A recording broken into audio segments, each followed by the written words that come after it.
पौराणिक कथाओं के अनुसार माता पार्वती ने भगवान शिव को अपने पति के रूप में पाने के लिए सैकड़ों वर्षों तक कठोर तप किया था। उनकी तपस्या को देखकर देवताओं ने शिव जी से देवी पार्वती की मनोकामना पूरी करने की प्रार्थना की थी। इसके बाद भोलेनाथ ने सप्तऋषियों को पार्वती जी की परीक्षा लेने के लिए भेजा।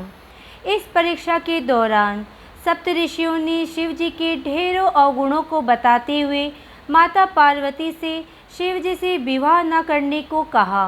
पार्वती जी अपने निर्णय से टस से मस नहीं हुई। इस पर खुद भोलेनाथ ने माता पार्वती की परीक्षा लेने का निर्णय लिया। माता पार्वती के तप से प्रसन्न होकर शंकर जी उनके सामने प्रकट हुए और उन्हें वरदान देकर अंतर्ध्यान हो गए। कुछ क्षणों बाद ही एक मगरमच्छ ने एक लड़के को पकड़ लिया और लड़का मदद के लिए पुकारने लगा। बच्चे की आवाज़ सुनकर पार्वती जी नदी किनारे पहुंची और उनका मन द्रवित हो गया।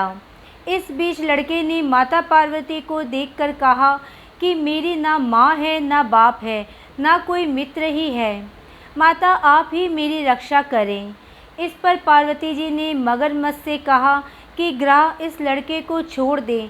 इस पर मगरमच्छ ने कहा कि दिन के छठे पहर जो मुझे मिलता है उसे आहार बनाना मेरा नियम है।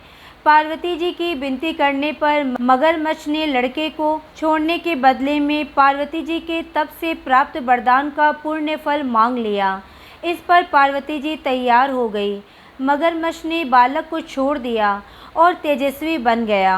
अपने तप का फल दान करने के बाद पार्वती जी ने बालक को बचा लिया और एक बार फिर भोलेनाथ को प्रसन्न करने के लिए तप करने बैठ गई। इस पर भोलेनाथ दोबारा प्रकट हुए और पूछा कि तुम अब क्यों तप कर रही हो? मैंने तुम्हें पहले ही मन मांगा दान दे दिया है। इस पर पार्वती जी ने अपने तप का फल दान करने की बात कही। इस पर शिव जी प्रसन्न होकर बोले, मगरमच्छ और लड़के दोनों के स्वरूप में मैं ही था। मैं तुम्हारी परीक्षा ले रहा था कि तुम्हारा चित्त प्राणी मात्र में अपने सुख दुख का अनुभव करता है या नहीं। तुम्हारी परीक्षा लेने के लिए ही मैंने ये लीला रचाई थी। अनेकों रूप में दिखने वाला मैं ही एक सत्य हूँ। अनेक शरीरों में नजर आने वाला मैं ही निर्वाकार हूँ।